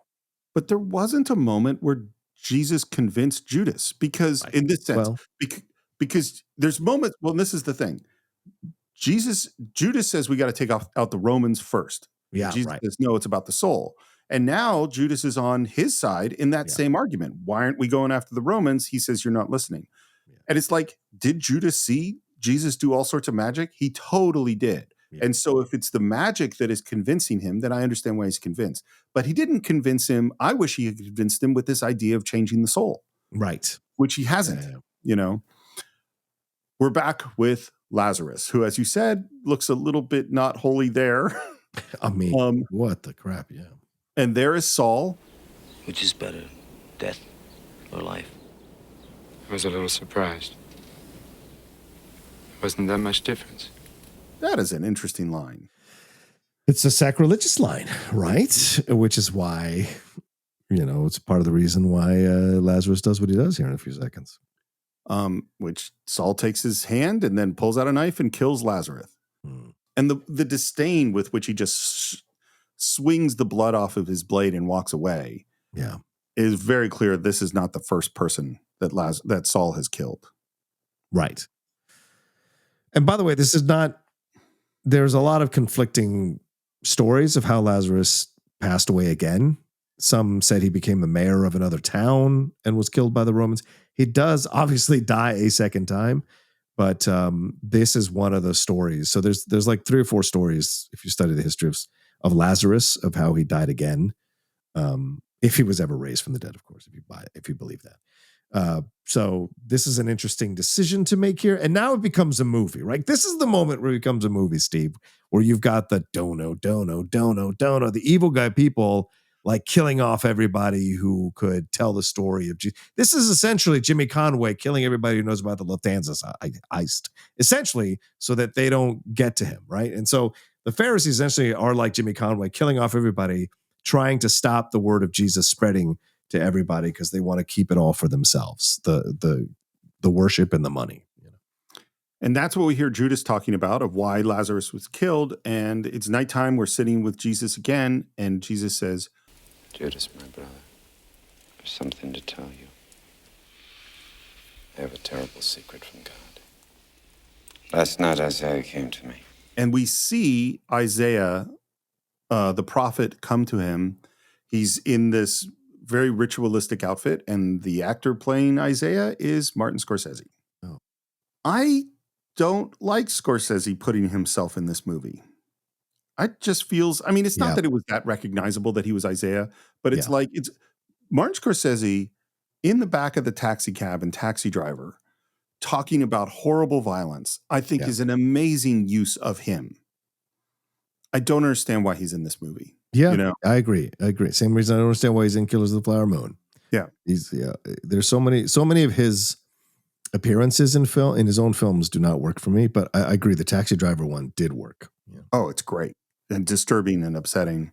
I do love the way this is done. He had a prophecy, I saw it written. And we see them unroll a blank scroll. And I love the detail that Jesus reads the blank scroll right to left, because that's how you would read Hebrew. He has borne our faults. He was wounded for our transgressions, yet he opened not his mouth. Despised and rejected by all, he went forward without resisting, like a lamb led to the slaughter. And this is where Jesus tells Judas that he is the lamb and he is meant to die. Listen, at first, I didn't understand Now myself. you listen. Every day you have a different plan. First it's love, then it's the axe, and now you have to die. And I agree. I found Jesus very confusing in this movie. Yeah. You know? Right? Yeah. And what he says is that all his life he's been followed by the cross, and that's essentially his destiny.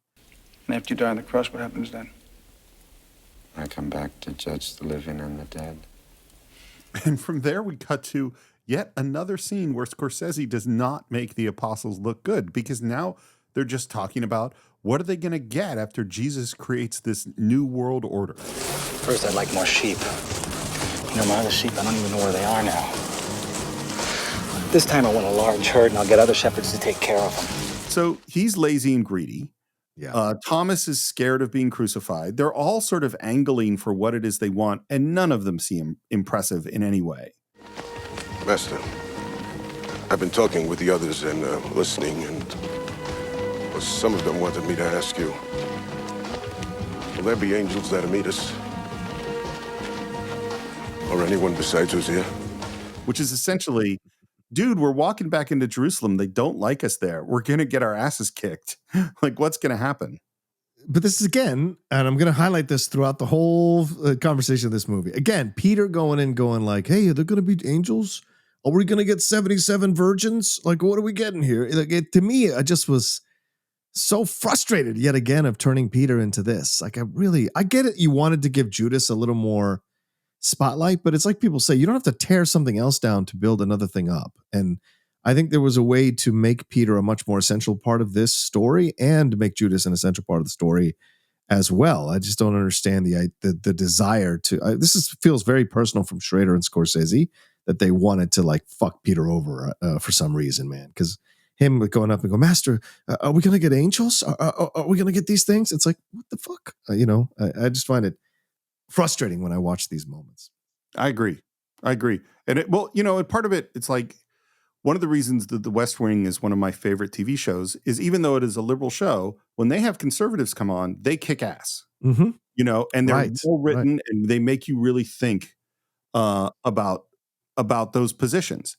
Is if Peter had been a strong person with a different perspective from Judas, that might have made Judas even stronger. You know what I mean? Agreed.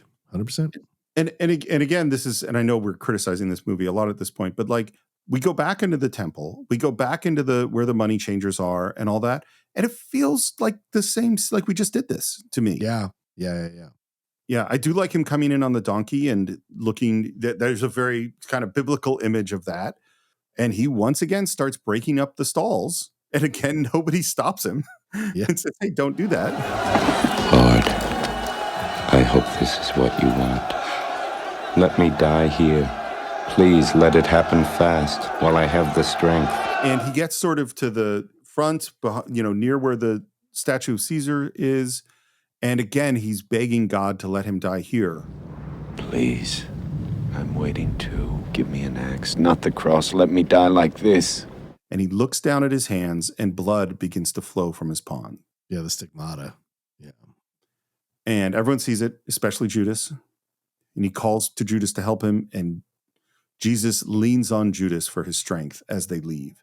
And by the way, there's soldiers that surround them that they pop up above on the roof and on the wall and on the steps. They only had 5 soldiers. It's the same 5 soldiers in every shot. That's hilarious. And somehow they get away. But isn't this frustrating? Like, this is again, this is frustrating for me as I'm watching them because he's like tearing shit apart. And then it's like, okay, God, please don't kill me. Please don't kill me. Oh, stigmata. All right, lead me away. I'm so weak. What the fuck? Like, this is phenomenally frustrating when I watch this movie as we get, closer and closer to the end. It becomes so, again, muddy. It becomes so much, and not muddy in a good way. Like, oh, this is intellectually challenging, or this is, oh, wow, this is, where's the divinity and where's the human? How do I figure this out? This is cool. This is interesting. This is different. No, muddy and like, you're making these abrupt changes that have no foundational basis. And then you're asking people to go along with this character making these choices. And it just doesn't make any sense. You know, he's coming in on what we celebrate in the Catholic religion as Palm Sunday, and he's being received really well. But then when he's tearing shit apart and he goes up there, and in that moment, all of a sudden he becomes this weak guy with a stigmata, and Judas has to carry him out. Like, no, where's your conviction of your beliefs? You know, like, where is all of that? So if you were so hardcore to tear shit apart, you better be hardcore to have the stigmata. And then later in the garden, you can have the questions. Later where it's supposed to be. That's why this story works so well. And I think Scorsese sometimes fucks with the story a bit too much in this movie. And it makes it, I don't know, just doesn't make it as linear or as cohesive as it should be as a film. So, yeah, just my 2 cents. I totally agree. And it goes to basic filmmaking of like, in the end, you have to actually go back to what does your character want? Yeah. Why does he want it? What is he trying to do? What is his objective? And I don't know what Jesus is trying to do. Yeah. Like, we just went to the market and he broke stuff up, and then he left, and now he goes back to the market and breaks stuff up and stands around hoping to die. And then soldiers show up like they're going to grab Jesus, and yet then they just walk out. Like, what happened to the soldiers? You know? Yeah. So it's just, yeah, I feel like the movie, I agree, it gets really muddy at this point. But then we get to, again, the scenes with Judas and Jesus are the best. Yeah. Because it's the two of them sitting together, and he says, Remember, we're bringing God and man together. They'll never be together unless I die. I'm the sacrifice. Without you, there can be no redemption. Forget everything else. Understand that. No, I can't. Get somebody stronger. and I love this. I love this setup. And like I said, I love Harvey Keitel in this role, is that they have established over and over again, Judas is the strongest person. Yeah. Therefore, he's the only one that can betray him. This is the only relationship that works in the movie. Honestly. I don't know we're going to get to Mary Magdalene in the third part and all of that, but like, this is the only relationship that works in the movie. And unfortunately, everything else is sacrificed in the movie to make this relationship work. And I don't think this relationship, as good as it is enough to put the movie over the top fully. And it's frustrating, you know, because even the scene could carry more weight, Steve, is what you pointed out earlier. If Judas had put down the sword, put down the knife, put down the axe, and embraced love for his fellow man, embraced walking away from his violent approaches to the world, from his need for vengeance. And then it's Jesus who says, I'm sorry, but you must betray me. You must serve me up to the worst kind of violence in order for me to be the bridge from man to God. You must do this. I know I asked you to embrace something else, but now you must once more, you must surrender me to violence. That would be a phenomenal scene of like emotion and breakdown and back and forth and yelling, and finally at the end, acceptance. And his sacrifice is seen as noble, supremely noble, yet devastating. So you understand why in the story, as the actual story, Judas hangs himself after Jesus dies. He hangs himself because of the shame of all of it, because of the conflicting points of views that he's being asked to embrace, and the emotional swings in the end were too much, and the guilt of it all was too much. Then his suicide has resonant power much more in a film like this than it does at this point. Even though the scene is very well acted, there is much more you could have given between both of these characters so that the scene is even more devastatingly powerful for the viewer. I couldn't agree more. Dude, you're so right. And I just now thinking of the film, and it's the things we were just talking about of we don't see Judas accept the philosophy of Jesus. Yes. We don't see Jesus turn the other cheek. And if you had seen Jesus turn the other cheek, and then Judas had an opportunity for violence, and he chose not to do it. And he chose, and this is where you use Peter. It's like Peter going, "What are you doing, Judas? Like, we need to fight these guys or something." And Judas goes, "No, the rabbi has taught me this, and I will no longer do violence." You know? Yeah. Like, if you had that happen, and then Jesus says, "Hey, you know what you have to do to fulfill all of my life's work, everything, all of this prophecy is you have to become violent again and kill me." Yeah, and let me go one step further. And in this, if you make Peter and Judas very strong, equally strong characters in the film, and in essence, the two sides sitting on Jesus' shoulder, right? It is Peter who supports Jesus and is about peace and is about love and understanding and working on the soul. But it is Judas who's like, no, there's another element. And you keep the multidimensionality of Judas, right? Because he's not killing for killing's sake. It's more a matter of like, I want to save Israel. I don't want to say what I want to say, but in essence, he wants to make Israel great again. And so this is that kind of thing, this point of view. So you have the two different points of views, right? So then Judas starts to come to Peter's side, but then Peter is the one who, when he's finally challenged in the garden, when the Romans come, Peter is the one who cuts the ear off the Roman soldier. Peter is the one that turns to violence in that moment, not Judas. That makes it an even more powerful and resonant thing for us to explore as viewers. So we see both of them switch in different ways and are asked to do different things in those moments. And they make us look at ourselves because we embrace philosophies all the time and then violate them in certain moments when we're tested. And I think that makes it a more human story to tell. So totally. I'm buying into your rewrite. And it's funny, like I know we said it many times of the that frequently there's a problem writing. If you have a problem writing something, it's frequently the scene before. Yeah. I think this scene is great. I don't think this scene needs any changes at all. I think it works perfectly. And what you are pointing out is it's all of the setup that would have made this so much stronger. There's so many things we could have done to get to this scene. Don't change a word in this scene, just change how we get there. Right. And it's not about they didn't give me the movie I wanted. That's not, I see so many critics try to bash other critics and say that nonsense. It's not that. It's here's how you could have delivered a more effective film. There's a difference. Right. Because I love the moment where Jesus says, remember, you once told me that if I moved one step from revolution, you'd kill me. Remember? Yes. I've strayed, haven't I? I love that moment. I think that's beautifully done. Yeah, agreed. And Judas says, if that's what God wants, let God do it. I won't.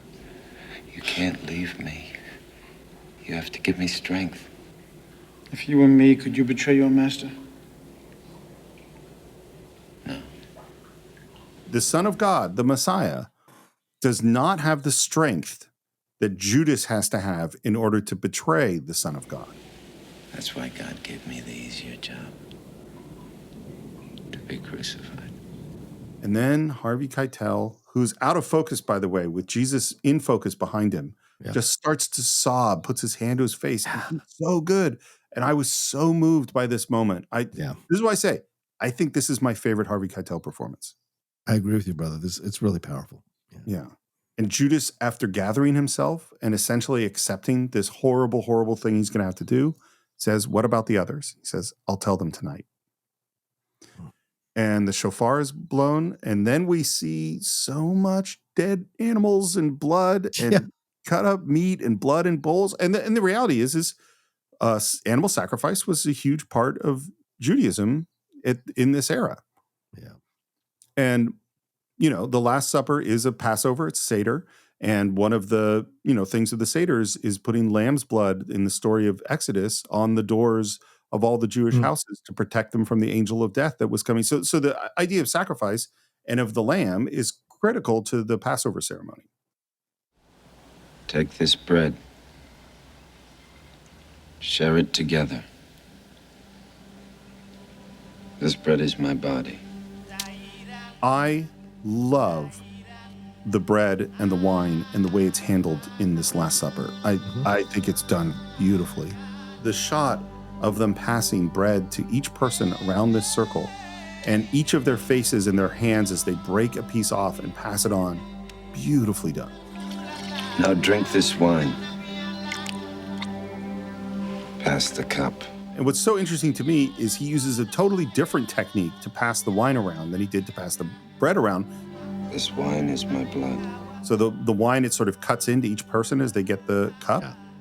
And I also think as I'm watching, I was like, this looks like the cup of a carpenter that we see in The Last Crusade in Indiana Jones. You know what I mean? Yeah, this is the right kind of cup. And then Peter gets the wine and he drinks and he brings his fingers to his lips and we see that the wine has become blood. Yeah.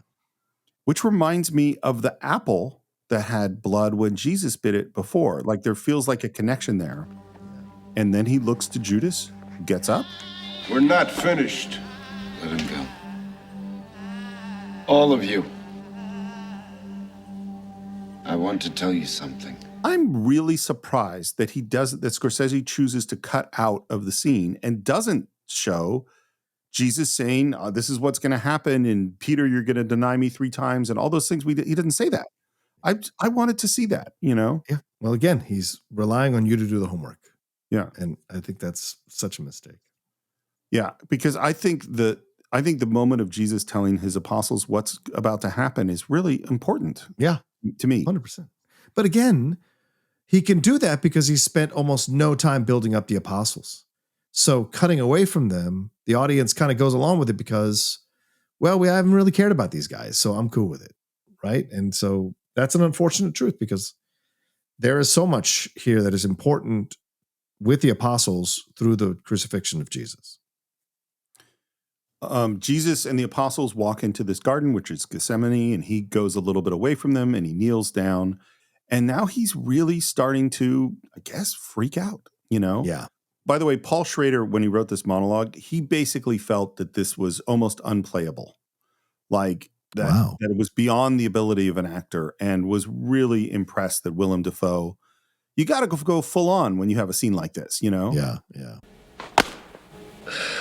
Oh, please, Father. I've been with you for so long. I never asked you to choose me. I always did as you said.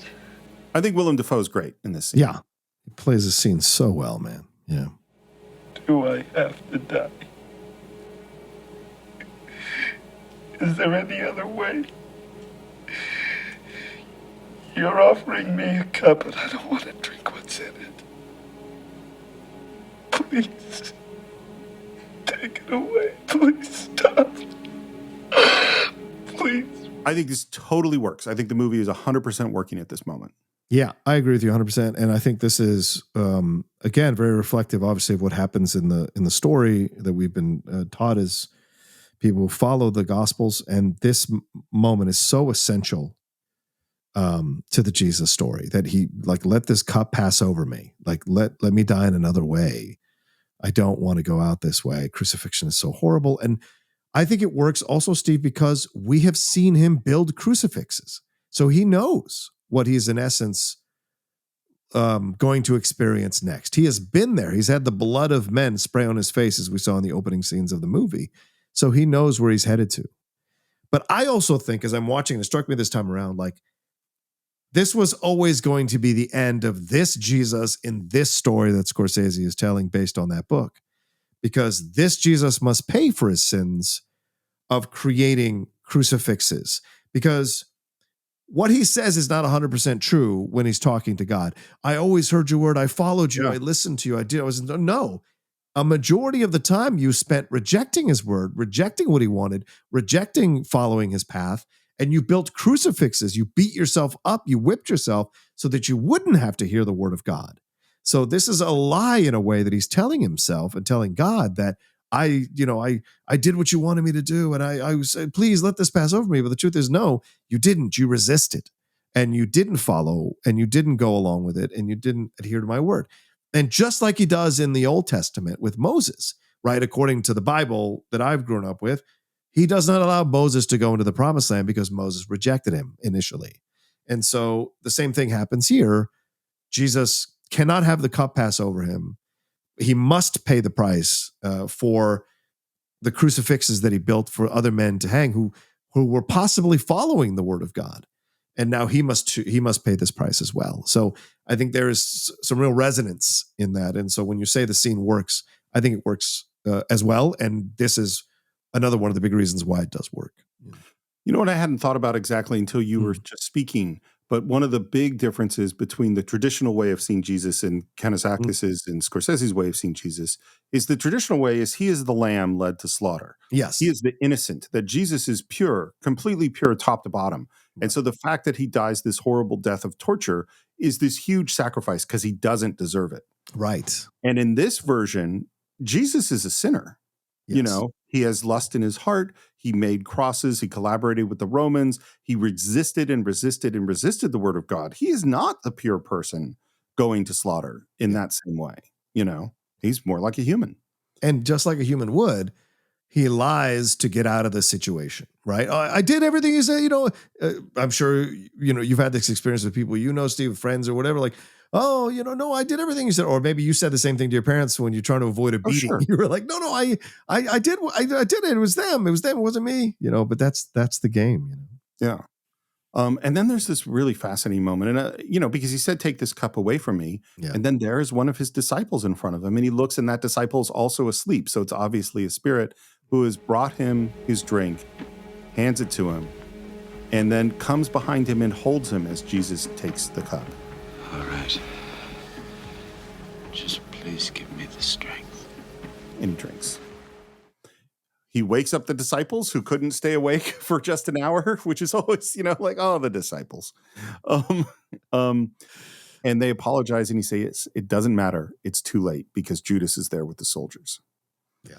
And as you said, Peter draws a knife and cuts off a dude's ear with Jesus's heels and says to Peter about the knife, No, you live by this, you die by it. Which is, of course, you live by the sword, you die by the sword. Yep. And then he says to the soldiers, take me with you. I'm ready. And I think at this moment, as Judas has betrayed Jesus, committing, I think, arguably the greatest crime in the history of the Christian religion, and also fulfilling the destiny of Christianity. It cannot exist without Judas's betrayal. I think this is a good time to end part 2 of our exploration of the last temptation of Christ. Of course, we covered a lot of ground in this, and some of it, I would say, more critical of a film than we almost ever do on the Cine-Files. But this movie brings out a lot, and I think one of the most important things it brings out is discussion of this incredible story. And so we would love to hear your thoughts. As always, you can visit us on our Facebook page. You just do a search for the Cine-Files. You can follow the show on Twitter at Cine_Files, on Instagram at the Cine-Files Podcast. You could subscribe to the show everywhere you can get podcasts, including Spotify, including Apple Podcasts, where we'd love you to leave a review if you haven't already. And if you want to get ad-free versions of the show, along with all of our Cine-Files shorts, you can do that if you're an Apple Podcast person just by subscribing on Apple Podcasts and get the bonus feed. Or we have even more to offer on patreon.com/the Cine-Files, including joining our advisory board, where we just had a great meeting with them about a week ago. It was fantastic. And if you want to buy or stream The Last Temptation of Christ along with every other film we've ever reviewed, you can do that at cinephiles.net. And if you want to follow me, it's SR Morris on Twitter and SR Morris1 on Instagram. John, how'd they find you?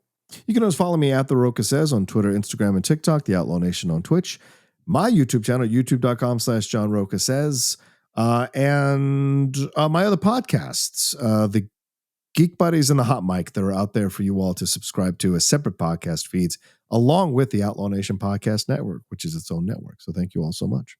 I think you should all definitely check that out before you come back next week for our conclusion of Martin Scorsese's The Last Temptation of Christ.